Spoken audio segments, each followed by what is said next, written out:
All right, so people have been doing a lot of like reset things recently. I feel like that's a trend and I kind of like it, and I've been trying to think, well, it's halfway through the years, I need to check in with myself and my goals, and I've been sort of doing that on the back burner. I haven't come up with my ideas for that video yet, but one of the steps in that is figuring out what do I want to do with my reading year the rest of the year. And I decided, so down here is my physical TBR shelf. And what's great is everything's on one shelf. You can easily see it, but some things get hidden because I double stack it. And I've decided, I should go through it and actually like right now decide what are things that I'm really excited about. So when I'm making any other challenges or priorities or focuses for the rest of the year, I remember, hey, this was a book you really wanted to read, just kind of have it at the forefront of my mind. And here's an insight into my physical TBR. So I figured it's good for like being like, hey, this is on my physical TBR if you wanted to know. And also my sort of prioritization. I've made like 3-ish stacks of like really not a priority right now. Like I'm not unhauling these books, but like I don't know when I'm getting to them. I don't currently have plans. It doesn't excite me. I still want to get to these. I don't have plans, but they do like excite me. Maybe it'll happen. It's good. I remember they're there, but there are other things I'm prioritizing more.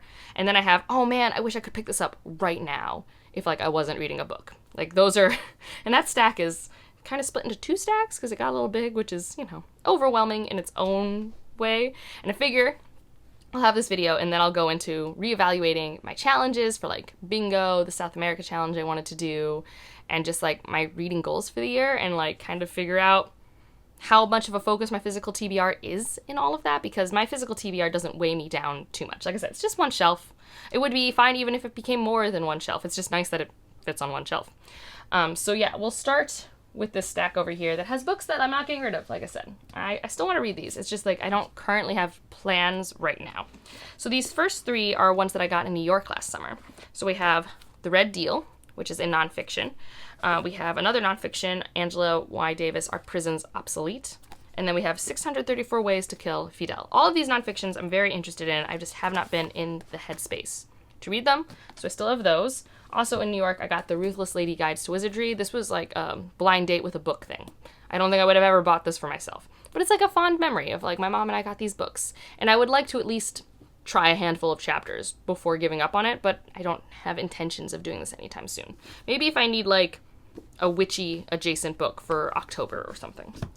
I have Half a Lion, which is a self-pub book that I still kind of want to get to, but I know I think it's the first in a series, and I don't know if the second one's come out yet, which makes me, now that it's been so long since the first book's release, I would kind of like to see if the second one's going to be available for me to read if I want to. And it just hasn't been a high priority for me to read this type of fantasy lately, which I think this is like war fantasy sort of thing. Similar to other fantasies, we have City of Dusk, which came out last year, which I've heard mixed reviews for, and when I last tried to pick it up, the writing style wasn't like speaking to me, but I still would like to give it a shot. And same with Stardust Thief, which this one I could see myself getting to by the end of the year, maybe because the sequel's coming out, but I'm also in no rush. I did buy it because I really liked the dust jacket material. So, not the best reason to buy a book, but it was speaking to me, and I do like warm setting fantasy, which reminds me maybe I should give this to my mom because she's always looking for those. And then We Have Always Been Here, which like I actually like the writing style of when I did pick it up, but I haven't been in the mood for it. It's only gotten middling reviews, so I have a suspicion that if I were to pick this up, I'd DNF it.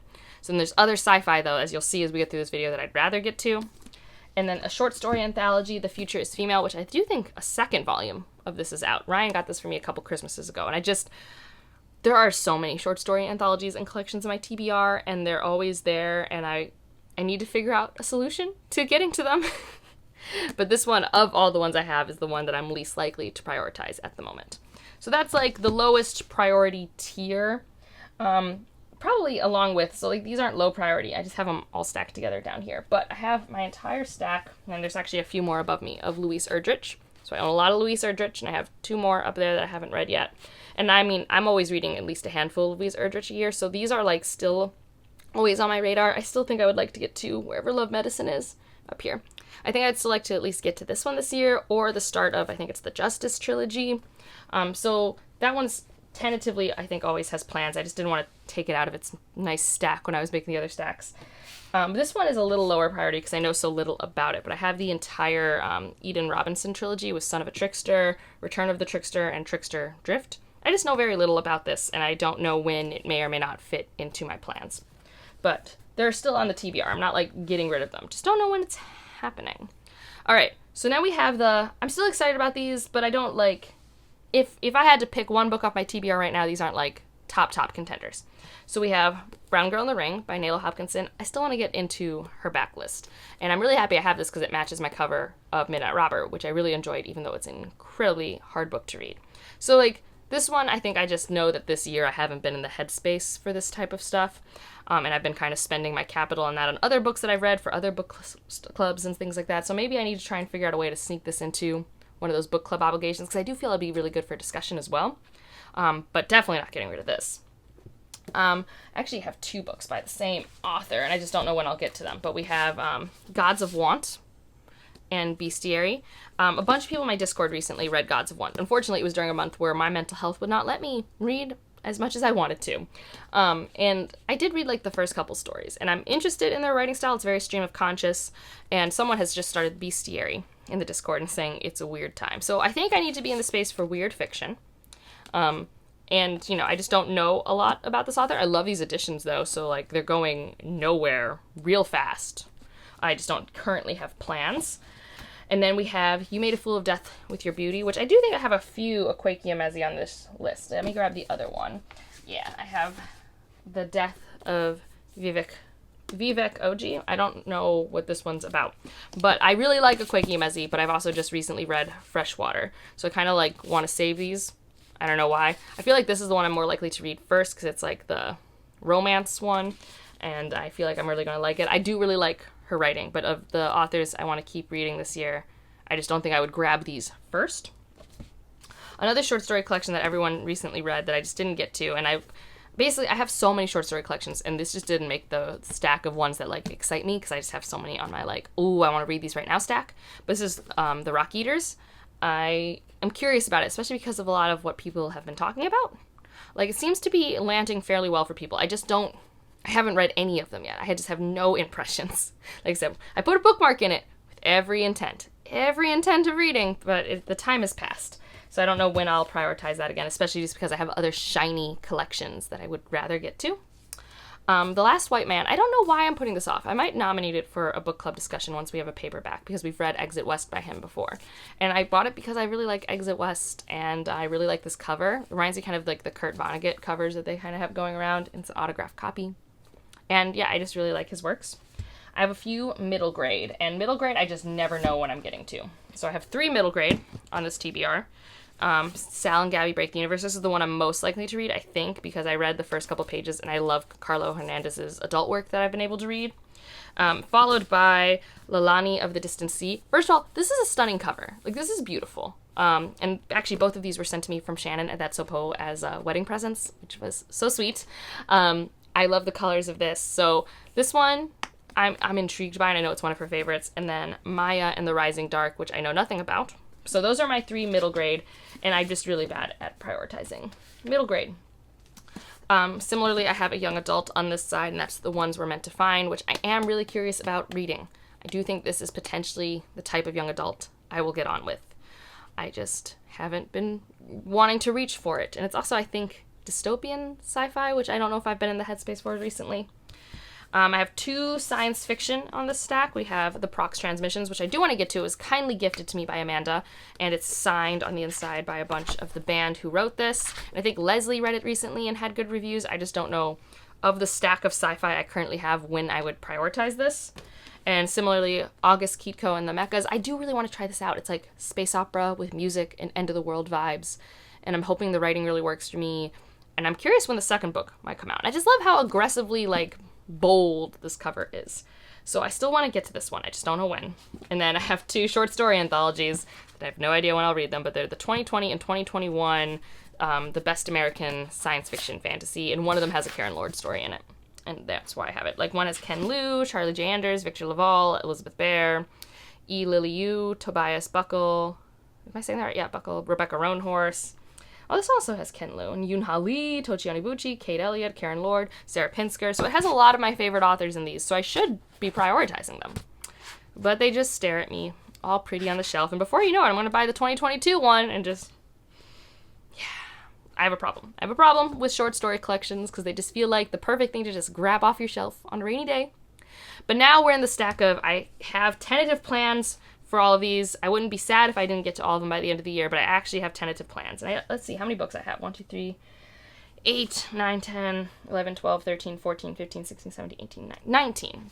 So there's 20 books, and I read 60 books in the first half of the year. So there's only like a third of my TBR would be these books, which feels attainable.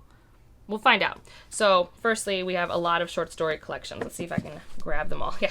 Oh my goodness. Yeah. Remember when I was like, I have a lot of short story collections?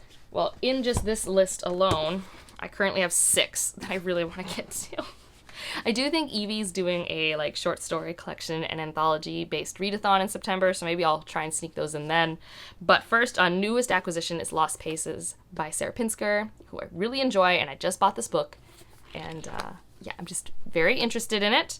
We have T. Kingfisher, which I love T. Kingfisher, and I own this. Friday Black, which I've been wanting to read for years. Yeah, and I have this really nice copy that I got at the used bookstore. Would love to read that. I only have 2 Octavia Butler from when she published it. Like, I know there's, like, some novellas that Amazon put out that I'll probably read, but I don't consider, like, quite as in the canon as strongly because I don't even think they're edited, really. But this is Bloodchild, which is her short story collection. I bought this also when I was in New York. And this and Fledgling are my last 2, so I would like to finish them, and then I can make, like, an Octavia Butler video or something like that. We have The Frangipani Hotel, which I love this author who wrote Build Your House Around My Body, which I read last year and adored. Yeah, I've been wanting to read this short story collection for a while. And then we have Sabrina and Karina, which is another short story collection that just stares at me longingly all the time. Like, all the time. So, yeah. What else do we have here? I have some arcs. I guess I can show you the arcs I have that I would tentatively like to get to. We have Into the Light by Marcus Giroux, who wrote Each of Us a Desert, which is a young adult book I adore. I think this is going to be another young adult book I really like. I'm just really bad at prioritizing them. So yeah, but I would really like to pick this one up. We have The Djinn-Bot of Shantiport, which is like Aladdin in space, and it comes out, I think, later this summer or early fall.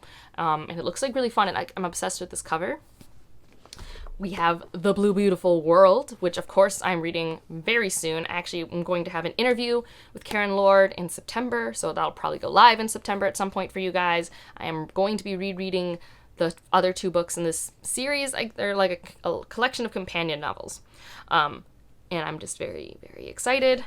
And then we have Untethered Sky, which I don't know why I haven't read it yet. It's by Fonda Lee, who I love. I have the Greenbone Saga, and I just haven't. So those are all my arcs that are like on my radar. In terms of series, yeah, these are my only books that are in series on my TBR. We have Kashiel's Dark, which is the first book in, I don't know what that series is called. Is it called just Kashiel's Dark? No idea. But I have this first book. They've recently been reprinted, the paperbacks. I just got this for free at a free library. So I tentatively maybe have buddy read plans. It's really thick. I think my issue is I maybe have overwhelmed myself with thick books this year. Like, I read a lot of tomes always, but, like, the tomes are toming. They're very big. And then I haven't finished the Chilling Effect series, and I have 2 books in that. So in terms of, like, fun sci-fi time, maybe after I finish Velocity Weapon and everything like that, I could get back to these. So now the rest are standalones that speak to me. 3 of them are for a project. And I think that project will probably be adjusted to be at least read these ones that are on my TBR. So we have Mona. We have The Cost of Sugar. And we have Jawbone. So yeah, those are my 3 for my South America project. If you want to see that challenge video, I'll post it. And then these other 3, I think this one, Our Share of Night, but tentatively will be a fall read that I'm excited about with Ryan or Patreon or something. I'm excited about this thick one. This is a nice thickum. And then I recently got Bitter Medicine, which I would like to try out. And this is a book I've been looking for since 2020, and I found it during my bachelorette weekend, and that is Elysium. And this one speaks to me quite often. So yeah, that's like house cleaning, kind of looking at my TBR. Like, nothing screamed unhaul me, because I've done an unhaul recently. But I feel like at least putting my brain into a path of here's where you actually are excited, because that's the thing, is just wanting to be excited about what I'm reading. And in the near future, I'll have a goals check-in reevaluation, trying to make some measurable plans. Because I do think I attempted to not have measurable things, and that worked a little bit, but I do think I need to make some more measurable goals, potentially. I don't know. Like I said, it's a reset time of year. It's checking in, figuring out where I want to be, how to course correct. And the first step felt like looking at the TBR shelf. So hopefully that was interesting to you guys. If you have any books where you're like, Angela, actually, you need to move that from that stack to the other one, let me know in the comments down below. How do you reset for the second half of the year, if you even do that? And if you want to leave an emoji to let me know you're here. Oh, I am surrounded by stacks of books. Let's just go basic with like stack of book emojis. And otherwise, like if you liked it, subscribe if you want to, and I'll see you in the next one. Bye.